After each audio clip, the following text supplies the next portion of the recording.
Please give a warm thank you to Mr. Jin, I think, who's done a great job here explaining some of the AIIB.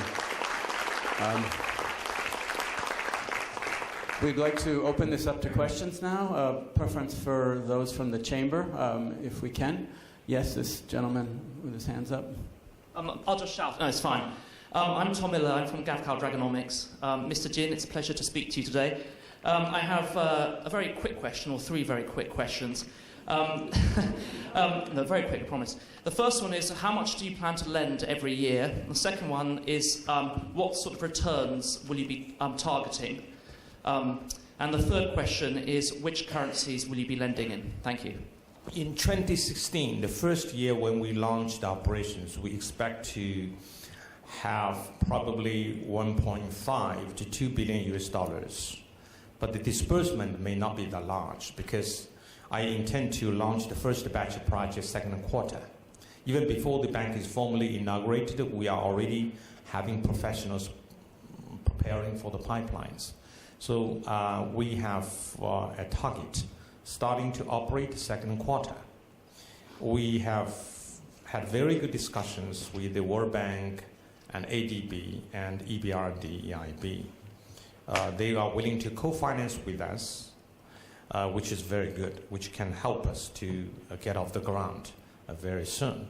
But we also would have to do some freestanding projects prepared by our experts on their own. This would make it not so hard for us to have 1.2 or 1.5, even $2 billion next year. And 2016 could be more. So I think beyond that, in regular years, given $100 billion of registered capital, I think every year I expect to do probably 10 to $15 billion for the first 5 or 6 years' time. And as I told you, we have about 30 or so countries waiting in the line for membership. When these countries come in, we have to have a select capital increase because all the shares are gone, all the shares are allocated. So I think next year the registered capital will be more than $100 billion.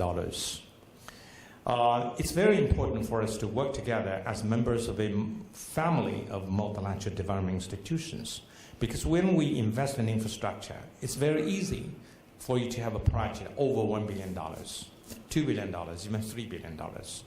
So it's very important for all these institutions to work together as co-financiers to diversify the risks. And I think that is why we are very much happy to work with the World Bank, AIIB. They've been very generous, providing support to us in our early stage. With regard to returns, we do not provide concessional funding like ADF or AIIB. We don't provide concessional funding. It's near commercial terms.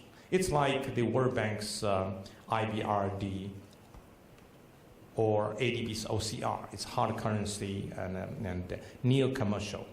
So we do not aim at achieving a return higher than the returns of these institutions. The US dollar would be the currency, but as I said, probably for the purpose of raising funds, we may issue bonds in RMB, in sterling pounds, in Japanese yen, in euro, and we can swap.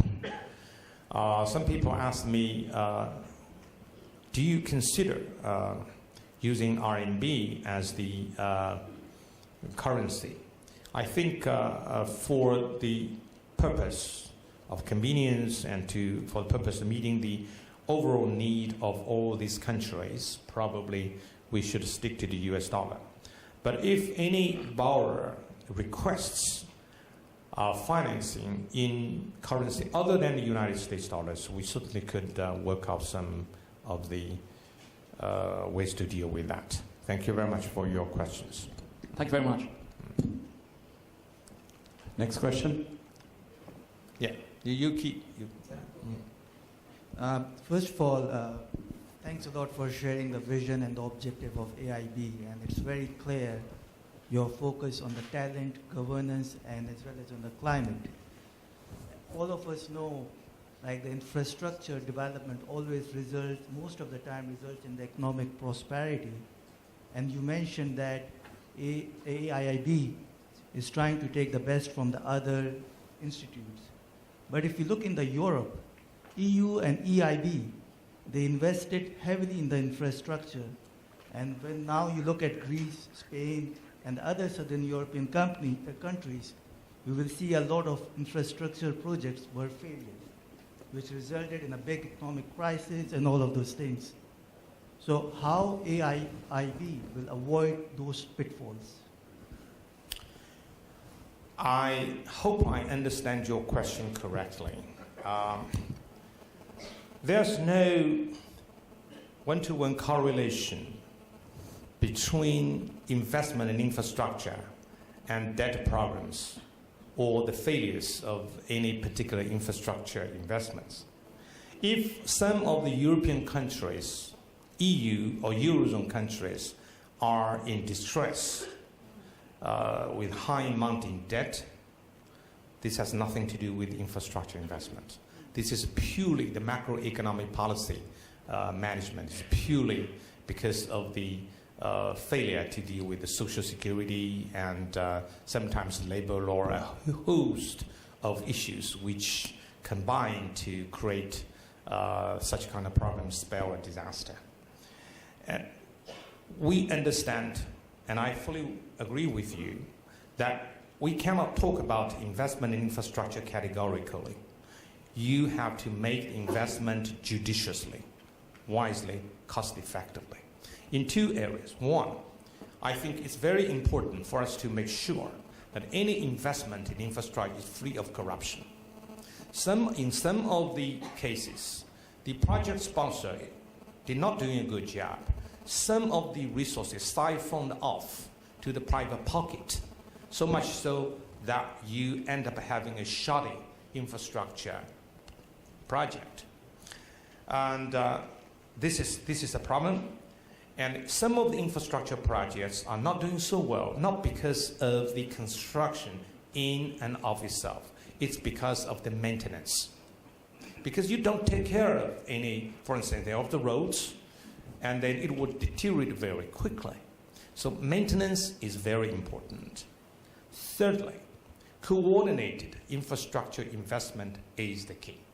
You build a port without the corresponding investment in the roads or railways linking the port with the hinterland. Certainly, you cannot achieve the maximum profit.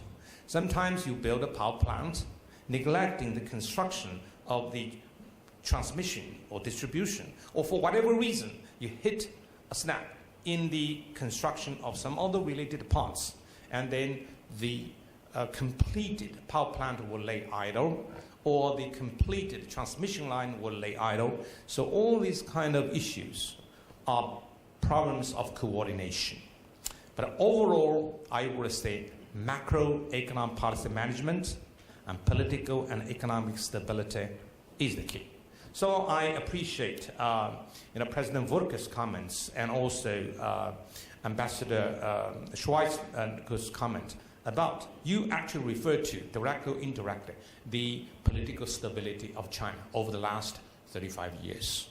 You cannot possibly imagine Chinese investment infrastructure would produce something good if we are embroiled in chaos, conflicts, war, or something like that. Thank you.